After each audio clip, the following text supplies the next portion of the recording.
Oh no, there we go. There.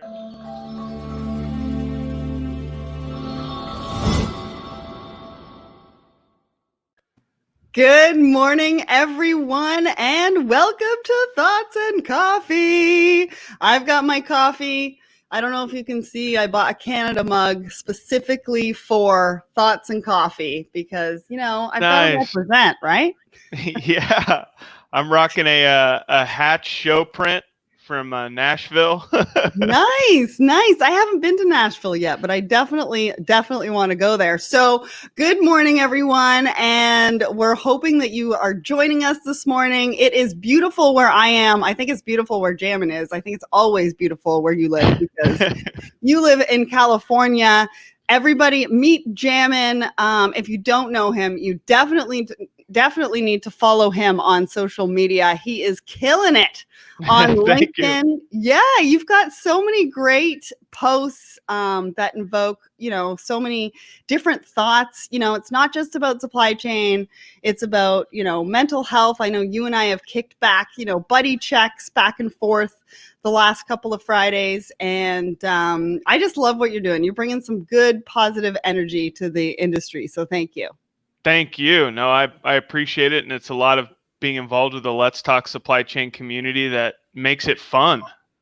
Yeah. There's so many amazing and great people out there, right? And I think There that really is. we just need to come together and have discussions like this and, talk about supply chain, talk about a whole bunch of different stuff and just get, all sorts of different perspectives. So I'm really glad that you were able to join us today. We've got a lot of people joining us on LinkedIn.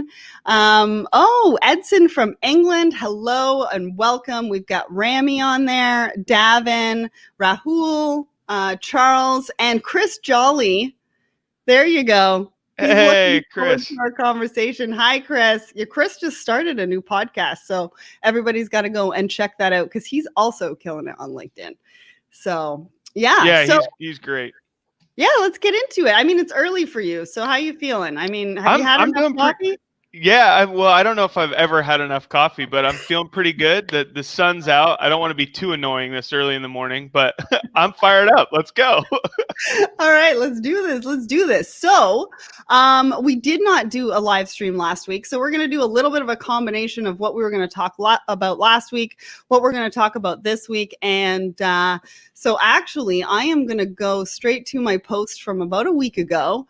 And I do a thought, if everybody doesn't know, I do a Thoughts and Coffee post every single Sunday morning. And it's not really about supply chain. It's more about, mental health and gratitude and different things that have happened in my life that I just want to share with the community. And, this one got a lot of love. People really like this one. So I think you and I, maybe we should just start off talking about this one. So Yeah. I started talking about, one of my biggest adventures, and I've had a lot. I mean, there's going to be some posts coming up about the different things. I got to talk about Costa Rica because I went to Costa Rica to do some work stuff. And anyways, well, I'm going to talk about that later, but this one was special. I spent 6 weeks in Europe, and I thought I would share it with everybody because it was, one of the most memorable trips of my life. I spent 2 weeks in England, and then I went on a Kentucky tour. So I did 16 countries in 30 days. Wow. Yeah. Wow. Have you ever heard of Kentucky? The travel agency or a tour guide company? Tour company. Yeah. I used to work at a travel agency, so that's where I've heard awesome. of them. Awesome. And they're great. I mean, this happened a long time ago. I think this was in 2004 that I went on it. And I think 3/4 of the bus were made up of Australians. And they are that's a good time fun. Then. Yeah. They are super, super fun to party with. And but we were in a bus and we did 16 countries in 30 days. We started off in London. We went to France. We did Italy, Munich. I did a 24-hour boat. What was it? Like a cruise? It wasn't a cruise ship. It was like a ferry, a 24-hour ferry from Pompeii to Corfu in Greece. Wow. Yeah. Oh man, that's really cool. Yeah. I think I was lucky and had a bunk for that trip. But that was definitely different. You I didn't even have know to there go. was 24-hour ferry rides. I always think of a ferry ride as being a much shorter time period. Yeah, no, it was crazy. It was crazy. I went whitewater rafting in the Swiss Oh, Alps, which I mean, the water was really cold. Given that it was I was going to ask you July, about that. Yeah. yeah, the water was really cold, and I was terrified. Like literally terrified. But I can tell you, I got in that boat and I did it, and I will never forget that for the rest of my life. So I guess the moral of that story is just do it, right? Do you guys tip at all or capsize? We did. Yeah, we ended up going in, and it was okay Woo. because we had all the protective gear, and we had them with us and whatever, but it was cold. And I Yeah, had that a had to be wetsuit on. brisk. Yeah. And I had a wetsuit on. I had a wetsuit on. And then I found out in Florence that I was a pretty good negotiator. So I don't know if you've ever been to Florence, but I there's have not. all these amazing markets with all these amazing goods, right? These local goods that people have made. And yeah, I went in there and, negotiated my way to some good deals on some stuff. And that's when I really found out that I had some pretty good negotiating skills. So that was a pretty good trip for me. That's awesome. And did you negotiate in Italian or were you negotiating in like Oh Italian no. English or what? Yeah, no, they were negotiating in Italian and I was negotiating in English. Although I think they knew a little bit of English. So it was good. It was good, but I also I guess realized that I can negotiate with people in different languages as well, which I think is a plus. Yeah, isn't it amazing the power of like gestures and facial expression and even different noises in communicating? Like we really can connect and communicate in different ways outside of just words. It's Yeah. amazing. Yeah. So what's one of your biggest adventures? I think for me, it's also a travel one. I kind of associate adventure with travel too, even though that's not the only kind of adventure you could have, surely. Mine would be going, I backpacked in Africa for a month. Went Wow. to Rwanda, Kenya, Tanzania, and Uganda. And that was pretty wild. Also, a whitewater rafting adventure in there in Uganda in the White Nile. And so that was a highlight. Went and That's saw amazing. the mountain gorillas in Rwanda, which was Wow. really cool. Um, because it's not like just going to see them at the zoo or even in the wild at a distance, which would be cool enough. It's super intensive, and you even get like checked out to make sure you don't have a cold or anything like that. Yeah. And you go hike into the mountains, and you have to hire some of their military because they have some problems with poachers and things. So you got to get at Wow. least 4 guys, and they take you back in there, and you go literally in the middle of these mountain gorillas. The same. I should know this. Like, what a group of gorillas is called. I don't know. I'm gonna call them a family just because, like, You want I me to look loved it them. up? I'm gonna look it Yeah, up. that it I'm just gonna look dawned it on me. up. I don't know what they. Yeah, I'm gonna call them a family because I really loved them. Um, and so yeah, you go right in there, and a lot of communicating between the guides and the main silverback. Troop. They're called A troops. troop. Oh, nice. Yeah, I Yeah, don't yeah, know yeah. that. I don't know that I ever knew that. By the way, that might Okay. be something new to me. Well, I just never thought about it. we learn something new every time on Thoughts and Coffee. I mean, come Yeah. on. That's what we're So here for. I went and got to hang out with the same troop that Jane Goodall observed for all those years, and so it was really cool. And what I think overall took from it, even outside of like the cool activities and things, is just met a lot of cool people, and the Yeah. culture is so different from Yeah. anything that I know in America. And so that was really cool because I just got to learn a lot of new things and talk to people that live there and get to understand different cultures, different way of thinking. And I loved it. The people at every stop were super hospitable. That's awesome. That's definitely somewhere that I want to go. And I just want to stop and say hi to a couple of people. I know we had some stuff on the screen. So Vera, hi from Kenya. That's awesome. Thanks for joining us, as well as Anne McGovern. Good morning, Niall. Him and I are having a conversation soon. He is from Ireland. And Davin said, hope everyone is having a great day as well. Thank you all for joining us. That was kind of our little, thoughts and coffee. I think everybody's kind of missing travel, right? I know I am. I just need to get to a beach. I mean, really just need a beach. I just want to go and just lay on a beach and, decompress a little bit. And I think everybody's kind of missing that. And so, just talking about some of the biggest adventures that we have had and, what we got to experience and why we did it. And I think, just jumping into it, whatever this has really taught us is that we really just need to live life and take the bull by the horns and just go and do it. There's such a huge world out there and there's so many amazing things to do. And hopefully soon, knock on wood, we're going to be able to do that again, because I know, I don't know about you, man, but I am definitely missing that. Oh no, I'm definitely with you and missing it. And what, not to sound like a cheese ball, but like it's meeting new people. I'm like, it's cool networking on here and meeting people virtually. Definitely an awesome opportunity, but I just miss meeting new people in person. Oh, I am so with you. I am so with you on that. All right. So we're going to transition to our top 3 supply chain stories. And I am throwing this one at Jamin this morning because I literally saw this somewhere. I don't know where I was reading it. And I was like, this is a good article. And we need to talk about it this morning. So it was the one that I posted this morning with Adidas and Allbirds coming together to reduce carbon footprint in shoes.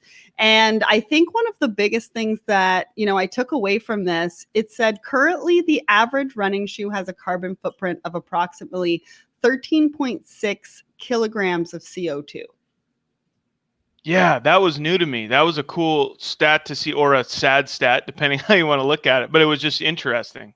Yeah. And it was, and I think, it brings up a lot of discussion right now. I mean, this crisis has brought up a lot of discussion. And I think part of what's been happening, obviously, is the reduction in carbon footprint because we've all been staying home, because we've all been, self-isolating and things like that. So, I had a comment on the post this morning by Nick talking about how you hear the birds more clearly because they can hear each other, because there's less noise pollution. There's less, I saw Nick's comment. That blew me away. I'd not thought about that. That is so cool. Think about it either. Yeah. And it's bringing up so much. And I think, it's important for us to really take this time right now and make sure that we're doing stuff for the environment and continuing it, right? So we've cleaned the air. I mean, think about California. Tell us about California, because I know the air pollution has drastically reduced. Some of the pictures of they'll take the snapshot of LA, a couple days before we went on the I don't know what you want to call it, lockdown, quarantine, whatever the right term is.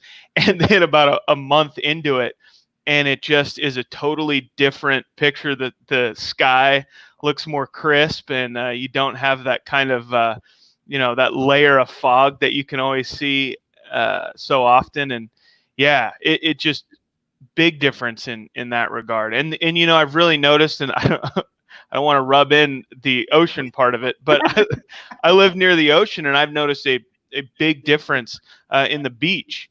And just even seeing things like a lot more dolphin activity we're having off the coast. These animals are just getting to play. Like we're not necessarily in their way. And so I think there's a huge lesson for us to learn about maybe being a little more intentional of cohabitating this planet with nature, and we reap the benefits and seeing and just having a cleaner world. It's better for us too. Yeah, it's amazing. And it's bringing up a lot of different things, like the digital waste, and the carbon emissions that we produce on a daily basis just from, the digital transformations that we're doing and all this time that we're spending online and things like that. And I think, if we can really come together and move forward with the intentionality and the mindset of keeping that top of mind. And the reason why I thought this was a good supply chain topic is because, supply chain is the biggest producer of carbon footprint, especially from a manufacturing perspective. And in this article, they talk about how they're going to be able to reduce or reuse the footwear that they've sold, and they're going to be able to turn that into new items to be able to sell. And that is what we're all talking about in the circular economy and the circular supply chain, is not only just recycling at the end, but how do we reuse it and how do we bring that back into the manufacturing process? How do we reduce the carbon footprint in the manufacturing process? And what I thought was really another really interesting point from this article, and I urge everybody to read it, is that Allbirds took it upon themselves to create part of their system. They actually created it themselves to reduce the carbon footprint in certain areas of their, what they're calling value chain, but really ultimately is their supply chain. Yeah, I thought that was a great point. Love their tagline, by the way, run hard, tread lightly. I really like that. And what spoke to me, you'd mentioned it when you said we got to come together, right? And this is such a good example of coming together. Collaboration, if we're not careful, can just be a buzzword. But this is a real life action example that we can all learn from in different ways of the power of collaboration. Yeah, absolutely. So then the next one that we wanted to talk about was this one, which is, and I thought it was funny. We don't have to spend too much time on this, but they were talking about how the Earth's supply chains are a mess. And if you think they're a mess, wait till you get into space. And I mean, it's coming, right? They're talking about putting space tourists in space. So not only do we need to be concerned about Earth supply chains, but I think we need to learn a little bit more about space supply chains. Yeah, I love it. And it is one of my favorites, Richard Branson. He's all in on a cost-effective way to help us have space adventures. That'd be, I want to leave that comment in your post here coming up. I want to get in outer space. I want to get in outer space. I think Audrey was talking about that on our happy hour last week, because we were talking about things that we really wanted to do. And one of the things that Audrey really wants to do is be a space tourist. And she would rather spend her money to be, and I hope she's okay with me talking about this, but rather spend her money to be a space tourist, which now has come down to $250,000, than actually buy a home. Yeah, you know what? That is wild. And that's like cheaper than I did that. This is the first I'm hearing of that number. I didn't know that's much cheaper than I thought. And way to go, Audrey. Experiences over things. I love it. I love it too. I love it too. And it's totally the mindset of the next generation. So just a couple things before we move on to point out from this article is that in space, you can't grow your own food. So we really need to think about the food supply chains in space. And there's no laundry facilities. That blew me away. I knew the food piece. I just kind of naturally even thought about that. But the laundry piece, just so relatable. Right. I mean, when you're going into space, there's so much to think about. So when we think about our supply chains on Earth, let's think about the supply chains in space now as well. So another article, the next one that we're going to go through, is an article by our friend Adam Robinson. I love Adam Robinson. Yeah, right? This is great. He's great. And he wrote an article about building supply chain finance goals with real-time analytics. What did you think about this one? Because, we're hearing so much more about analytics. We don't hear so much about supply chain finance. Well, and I think that's ultimately so many different points and benefits Adam did a good job of spelling out here to make, like what we were talking about, transparency, collaboration, not have them be buzzwords, but actionable. But to the point of, man, a supply chain that is leveraging technology like Adam presents here, it can really be a competitive advantage even in your finance department. And there's just so many different ways that you can have a benefit of leveraging technology in action and not just buzzword. That really hit me. There was little nuances to the finance piece that I had not, immediately had top of mind. Yeah, absolutely. And the finance piece, like I said, doesn't really get talked about a lot in supply chain. But it's definitely obviously an important one that we Yeah. should be talking more about. So before I just give a brief synopsis of that one, I'm just going to say, hi, Rebecca. Thanks for joining us. Oh, Becca. We're Yeah. Hey. yeah, we're so glad that you like starting your day with us, especially on Thoughts and Coffee on a Tuesday. I mean, that's what this is all about. Let's just, have a conversation and talk about supply chain topics and different things that we want to talk about, and grab your coffee, because that is the Yeah. most important part. I mean, I don't know about you, but I definitely need a coffee to start the day. So it's just a brief synopsis on that article if you want to go and check that out. To stave off a complete financial meltdown, supply chain leaders need to understand how this disruption, as well as those yet to come, could be mitigated with more use of advanced supply chain technologies and analytics to build more attainable, realistic goals, collaboration among partners, and derive real value. So yeah, I urge everybody to go and check out this article. I'm just going to pull it up one more time so you can go and check that out. But a really, really great article by Adam Robinson. Good job. We're giving you a shout out this morning, Adam Robinson from Turbo. And then last but not least, we want to talk about remote work. So I know it's something that we've been talking about a lot. I think that there's, a lot of things that are coming out of the woodwork on this topic that I think we do need to talk about. Oh, Radisha, hello from Toronto. Oh, you're not so far away from me. Awesome. So glad to have you. So awesome to have some local folks here on Thoughts and Coffee. Thanks for joining us. So back to remote work. I mean, we're talking about it, right? We're talking about hybrid models. You and I have talked about this a lot. Hybrid models. That is my vote. I'm a have my cake and eat it too kind of person. Yeah. Well, and how many people in an elevator? How long is it going to take us to get to work? If we have to wait in line now for an elevator, is it worth spending time in the office? All of that kind of stuff. But I think some of the things that have come up recently is about pay. So if we do go to remote work, Facebook is saying that they are only going to pay you the wage of where you live. I don't know about that. We can talk about that in a minute. And then the other thing to think about is if companies are going to start getting used to having remote workers, does that mean that they need to hire local talent? And so I think there's some complications here that we haven't really talked about. We haven't really addressed. But they're definitely real threats to talent in supply chain, especially local talent. I mean, if we're going to work remote anyways, why can't we hire somebody from Asia or Europe or, so what do you think about it, Jamin?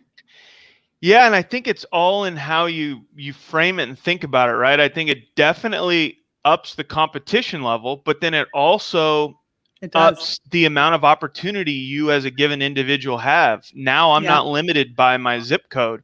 Granted, that also means different opportunities I want. I have more competition, but I just think I gotta go with the eternal optimist positivity part of me is. That's why you're on here. Yeah. In one way, it might on the front end make things harder, but I just think about now being a part of a workforce or a collaboration team where right now I'm more limited per se by where my given company has offices and zip codes and things like that. And that feels very limiting. Now I think about a borderless talent pool and the fun stuff could do as teams working together around the globe, and that's really exciting to me. So there'll be a little more competition. It'll be change, and you'll have to up your game. But then also you could have more opportunities because now I imagine there's opportunities and things that aren't even on my radar that are will open up to me that before I would have had to live in Germany for just picking a random, and so. Yeah, there's definitely some, going to be some competition, heartache for some, but with the right mindset, I think it's going to be awesome. Absolutely. Absolutely. And I think that kind of goes down to the question that we asked last week, which was how do our hiring processes need to change? I mean, if we think about that right now and the talent pool is going to get larger, we need to really hone in on what those hiring processes are going to look like, because pre-COVID, there was 200 resumes on your plate. Now you've probably got 500 plus. How do you navigate through that? I mean, we had a lot of really great comments on the Let's Talk Supply Chain LinkedIn page about this question, because I think it's a really, really big one. And we've got to get down to the fundamentals for us to really be able to make a lot of change. But yeah, what are top 3 things? What needs to be changed right now for us to be able to hire properly? Yeah, I don't know if I have 3 specifically, but immediately what came to mind when I was looking at this and really trying to think about it is we're already in a spot where we have opportunity to get better at when we think about inclusion and our hiring process and just having more diversified teams. And so many of what's things that are going on definitely are painful things like COVID and some of the social issues that we're talking about now that are front and center. Painful, not great things, but I think what can be great that comes out of it is this: if we take this moment to just rethink it all, and take some lessons learned and lessons applied, what we learned from that, and I think that will be part of the answer of how to now look at a larger worldwide talent pool, or at least, if not worldwide, a larger talent pool. Yeah. Yeah, and I agree with you. I mean, just think about it. There are talented people everywhere, in supply chain, in other industries, and I think this has really opened up our eyes and really opened up that talent pool. I mean, we can look at, supply chain talent that we never knew was there in, Asia, in Mm-hmm. Australia, in Africa, in, Europe, locally. I mean, it's going to really be able to take us to a new realm of diversity, I think. I agree, and if you look at some of, it's become front and center for a lot of people, as in North America, we're looking at, oh, hey, okay, do we need to have a China +1 or +2 model? And but then some of the limiting factor is there's so much talent and so much of even just our tribal knowledge, if you will, of our supply chain is over in Asia. So this could still allow us to utilize their skills and talents and do different creative and agile supply chain moves that are needed based on present situation, and not in a negative way, but even the way Adam put it is future disruptions. Yeah, I would totally agree. And I think it's exciting, right? So one last comment from Sheik Tanvir: we can definitely hire from across the border, but the challenge will be the culture. So yeah, it definitely, what Brian said, it really comes down to leadership and management and the direction of leadership and management and how we're bringing culture to the table from a remote workforce, right? It's a lot easier in person, but it's going to take some effort, some time, especially if we're going to do it remotely. So we've only got a couple of minutes left. I just want to do a recap of what's happening with Let's Talk Supply Chain. So last week we had our Woman in Supply Chain episode with Diane Sullivan. She worked in Ireland, China, Australia, and the US, and she's always making the people around her ready to take on her job. So if you missed that, go and check that out, because that's episode 118. And then this week, Scott Luton and Greg White of Supply Chain Now join me for Super Trend number 4, and we talk about startup mentality. It's a really good discussion. We're getting some really great feedback on that. So that one's episode 119 under Let's Talk Supply Chain. And on Thursday, Jamin is joining us, and we're doing a Twitter chat at 2 p.m. Eastern about all of the super trends and the super trend series that we had with Supply Chain Now. It's kind of our wrap party. It's going to be a lot of fun. So we're going to be asking the questions on the Let's Talk Supply Chain Twitter, and then we're going to be going live on the Supply Chain Now Twitter. So we're going to be like, I'm kind of going to be live tweeting the questions and talking about the answers that people are coming up with and stuff like that. So it's going to be a lot of fun. So hopefully you can join us. And then Thursday, we've got a Supply Chain Minute Obviously last Thursday we had a blog by DC. Go and check that out. It was a really, really good blog about what you need to know before you look at purchasing technology and supply chain. Really loved it. I'm actually going to be sharing that today on my page, so check that out. And then we've got some events coming up. I'm going live again this afternoon on the Let's Talk Supply Chain page with Apex Logistics. Next Tuesday we're talking about manufacturing with Obtessa, so stay tuned for that. And then obviously we've got the virtual supply chain conference coming up on June 25th. Jamin, I know you're excited about that one. I'm pumped for Forge. If anyone has not checked out the virtual flyer that I know you've posted it, I've put it's all over. There's a lot of people that are fired up about it, and rightfully so. If you look at the list of speakers and what you've set up, you and the team, and I'm pumped for the breakout sessions personally. That's what I'm really excited about. There's some legit conversations that are going to go down.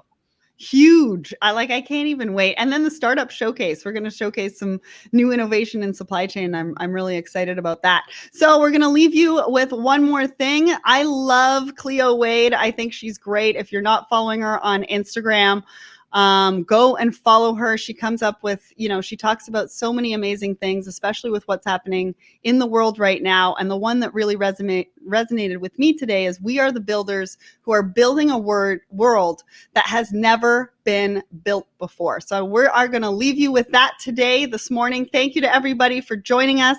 Thank you, Jamin, for joining me on this episode, and have an amazing day, everybody.